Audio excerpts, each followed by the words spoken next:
Greetings, Varlet, and welcome to another Rosario Rants, where I speak aloud my thoughts on Warhammer and wargaming in general. Canon. This very word sends fans of Warhammer 40k into a foaming frenzy. But what is canon? Well, according to dictionary.com, it is the body of rules or standards accepted as axiomatic and universally binding in a field of study or art. And to see the importance of canon, we must go back to the year of our Lord 325 and the Council of Nicaea. No, not the Council of Nicaea. Magnus to read won't be tried for another 31 millenniums. But yes, it was here where the term canon became a staple of historical significance. Constantine I, the Roman emperor at the time, convoked the council to settle once and for all what was considered the true word of Yod-He-Vav-He, or as he is known in the 3rd millennium, God. There were all these people claiming to speak for God, so it was this council's job to pore over all the valuable manuscripts and see which of those were congruent with each other and which were not. Those that were congruent, they called canon. Those which were not were called apocrypha.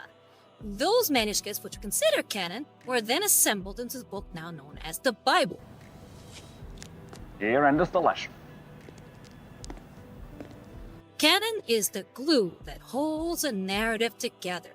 If the Bible hadn't been assembled with canonicity in mind, the belief system that emerged from its teachings, now known as Christianity, would not have stood the test of time and would have fizzled out due to incongruity, due to infighting, which now leads us to Warhammer 40k. Canon is something that is fought about a lot in our fan space. Is the Emperor really just a bunch of psychers in an overcoat? Are the Tau the good guys of Warhammer 40k? Is Inquisitor Obi-Wan Sherlock Rosario?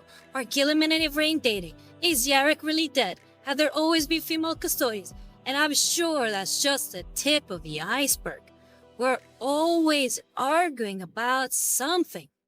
And this goes far beyond the usual discussions we see in other fandoms. As fun as the occasional debate can be, this is too much. Anyone new to the hobby is immediately going to be forced to take sides in arguments they won't understand. I don't think this sort of landscape is healthy for fandom. And Games Workshop, the company behind Warhammer 40k, is not helping. GW's current stance on the subject is that everything is canon, not everything is true. And to paraphrase Syndrome from The Incredibles, when everything is canon, nothing is.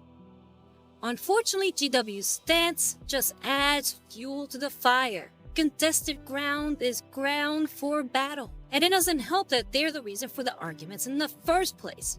According to dembski-bowden, one of the authors of the Horus Heresy, there is no canon. There are several hundred creators all added to the melting pot of the IP.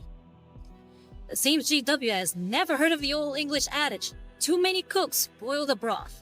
Unfortunately, their mismanagement of their authors has caused all the retcons we've seen since the inception of Warhammer 40k, which is funny coming from a Horus Heresy author, seeing as the Horus Heresy is responsible for a lot of these retcons.